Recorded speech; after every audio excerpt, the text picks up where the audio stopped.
आपके प्रश्न में भी कुछ उत्तर छुपा हुआ है। अगर हम लालू जी के 1990 से लेकर 2004 तक की यात्रा को छोड़ दें, जिस पे किसी और प्रश्न पे पूछ लीजिएगा मुझसे, जब नीतीश जी शुरू हुए थे तो कुछ हमसे मिलते जुलते बातों को लेकर शुरू हुए थे। उनके दो मुद्दे थे उस न्याय यात्रा में जो वो लेकर निकले थे 2005 में। मुद्दे बहुत थे, लेकिन दो अहम जो मुद्दे लेकर घूम रहे थे, एक कानून व्यवस्था के लिए घूम रहे थे, भ्रष्टाचार की बात वो कम कर रहे थे उस समय में, कानून व्यवस्था की बात कर रहे थे, और पलायन की बहुत ज़ोर से बात कर रहे थे कि हम पलायन रोकेंगे, बिहारियों को उनकी अस्मिता वापस करेंगे, बिहारियों की जो गौरव है उसको वापस करेंगे, और एक ऐसा माहौल बनाएंगे कि पलायन कम हो जाए, रुक जाए। एक चीज़ में तो उनको सफलता मिली। आज मैं उनका आलोचक हूँ। मेरी उनसे थोड़ी सी अनबन 2011 में ही शुरू हो गया था, जब मैं एनडीए का ही सांसद था, लेकिन वो अलग बात है। एक चीज़ में जिसमें उनको बहुत सफलता मिली, उन्होंने कानून व्यवस्था को बहुत तेज़ी से बहुत सुधार दिया।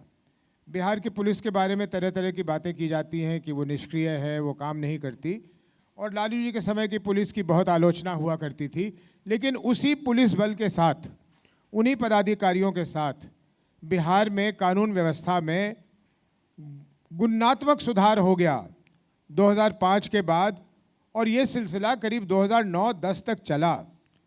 तो जो वो दो चीज़ें लेकर चले थे, उसमें एक तो उनको तुरंत कामयाबी मिल गई, दूसरा जो वो पलायन लेकर चले थे उसमें उनको कामयाबी नहीं मिली। उसके कारणों के बारे में मुझे कुछ मालूम है, लेकिन उसको यहाँ करने से तो बहुत लंबा ये चल जाएगा कार्यक्रम। वो कुछ कुछ चीज़ों को सोचकर पीछे हट जाया करते थे। देखिए, उद्योग हवा में नहीं लग सकता, उद्योग ज़मीन में लग सकती, और मैं ऐसे दर्जनों आपको उदाहरण दे सकता हूँ, क्योंकि मैं भी उसमें उसका पक्षधर था। यहाँ बड़े बड़े उद्योगपति आते थे, यहाँ कॉन्फ्रेंसेज हुई, लोगों ने कहा कि हम यहाँ पूंजी लगाने को तैयार हैं। लोगों ने राज्य की सरकार से गुहार लगाया कि हम ज़मीन मार्केट दर पे खरीदेंगे, लेकिन बिहार में ज़मीन खरीदना बहुत आसान नहीं है। कोई आप ज़मीन खरीद लें, उस पर कोई केस हो जाता है, कोई मुकदमा हो जाता है, कोई काउंटर क्लेम्स हो जाते हैं। आप हमें ज़मीन दिलवा दीजिए।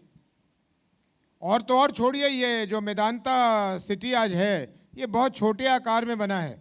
जो उन लोगों की योजना थी बिहार में आने की, वो जैसे गुड़गांव में बना हुआ है, उससे भी ज़्यादा फैला हुआ ये था। लेकिन डॉक्टर त्रेहन कह रहे थे, भाई हमें ज़मीन दिलवा दीजिए, हम ज़मीन खरीद लेते हैं, हम बना देते हैं। होटल वालों ने कहा, इन्होंने कहा, गाड़ी के पुर्जे बनाने वालों ने कहा, तरह तरह के लोगों ने कहा।